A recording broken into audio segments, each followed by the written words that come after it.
चलिए तो सुनेंगे भाई। मेंडल के नियम का अपवाद की बात करेगा तो इसमें दो चीज़ें आती है। एक आता है, देखो ध्यान से, जिसका नाम होता है सहप्रभाविता। एक जो आएगा उसका नाम होगा अपूर्ण प्रभाविता। ठीक है, समझ रहे बात को? तो सुनो, देखो मेंडल ने क्या कहा था कि जब दो विपरीत लक्षणों वाले जनकों के बीच में संकरण कराया जाता है तो प्रथम पीढ़ी में केवल एक ही लक्षण दिखाई देते हैं, दूसरा लक्षण दिखाई नहीं देता है। तो जो दिखाई देता है उसके प्रभावी लक्षण कहते हैं, और इससे माने नियम को मतलब प्रभाविता के नियम कहते हैं। लेकिन उल्टा होने वाला है, उल्टा। भाई मेंडल ने कहा कि केवल एक ही जनक के लक्षण दिखाई देगा, लंबा होगा तो लंबा दिखाई देगा, या गोल होगा तो गोल दिखाई देगा, दूसरा दिखाई नहीं देगा। लंबा ले ले बौना ले ले, इसके बीच हम लोग संकरण कराएं तो केवल क्या होगा, लंबा दिखाई देगा, बौना दिखाई नहीं देता है ना, ये मेंडल के नियम अनुसार। लेकिन यहाँ पर होगा गलत। भाई अपवाद का मतलब होगा कि उस नियम का पालन नहीं करेगा। जब भी बात करेगा अपवाद का तो इसका मतलब ये होगा कि जो मेंडल का नियम है उसका ये पालन नहीं करेगा बेचारा। कौन?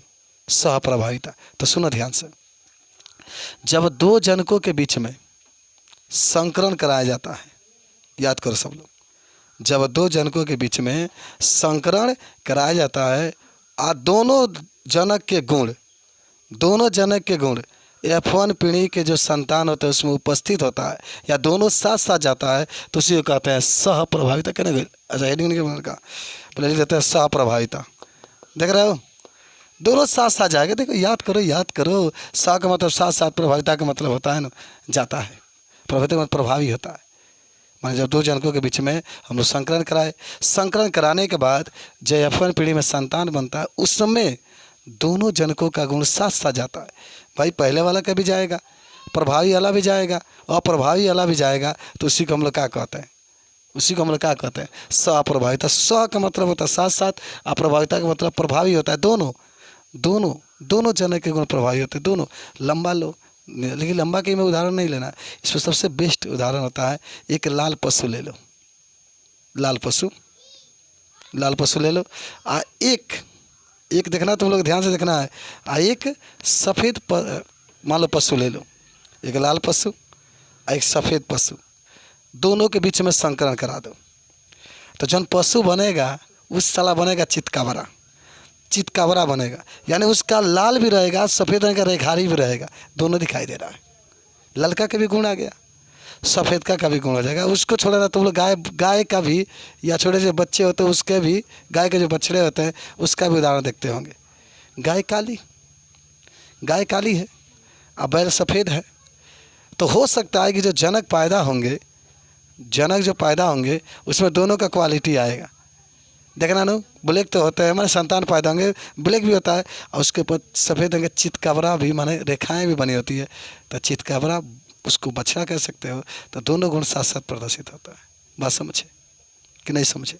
समझ गए होंगे, बहुत समझदार आप लोग हैं। तो लिखते हैं इसको सप्रभाविता में, लिखे कि जब ये मेंडल का अपवाद है। देखो मेंडल ने क्या कहा था, चलो सुन लो। मेंडल ने कहा था कि एक ही लक्षण क्या होना चाहिए, दिखाई देना चाहिए, कहा था ना जी। लेकिन यहाँ तो दोनों दिखाई दे रहा है, तो उस नियम का पालन नहीं करे, इसलिए अपवाद बन गया। तो लिखते हैं जब दो विपरीत लक्षण वाले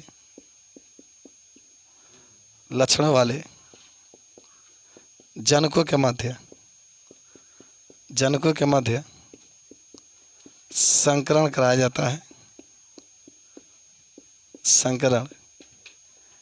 जाता है तो F1 पीढ़ी में उत्पन्न संतान में दोनों जनकों के लक्षण प्रभावी होते हैं, तो उसे सह प्रभाविता कहते हैं।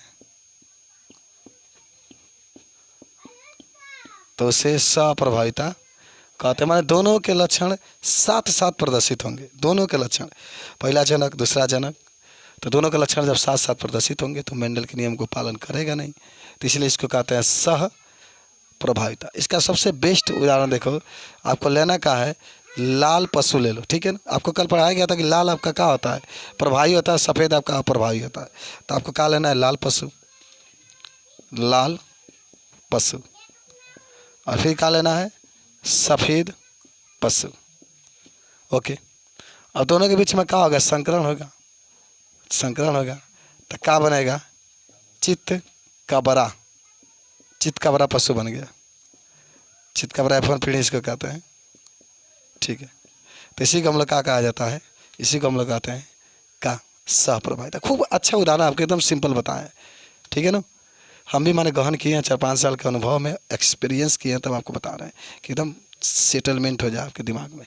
तो चलिए वही बात होती है, जब जो जनकों के मध्य में संकरण कराया जाता है तो जब F1 पीढ़ी होती है उसमें जो संतान बनते हैं दोनों जनकों का गुण साथ साथ जाता है तो उसको सह प्रभाविता कहते हैं, ठीक है ना। चलिए जान गए होंगे, याद भी हो गया होगा। लाल पशु ले लीजिए, सफ़ेद पशु ले लीजिए, दोनों के बीच में आप संकरण कराइए, चित्त कबरा पशु आपका बन गया, तो उसी को हम लोग क्या कहते हैं, याद करिएगा, वह होता है सह प्रभाविता, ठीक है। चलिए अब अगला हेडिंग आपका रहेगा जिसका नाम होगा पूर्ण प्रभाविता। ये भी आपके संग, ये भी मेंडल के नियम का क्या है, अपवाद है। चलिए हेडिंग बना लीजिए जल्दी से।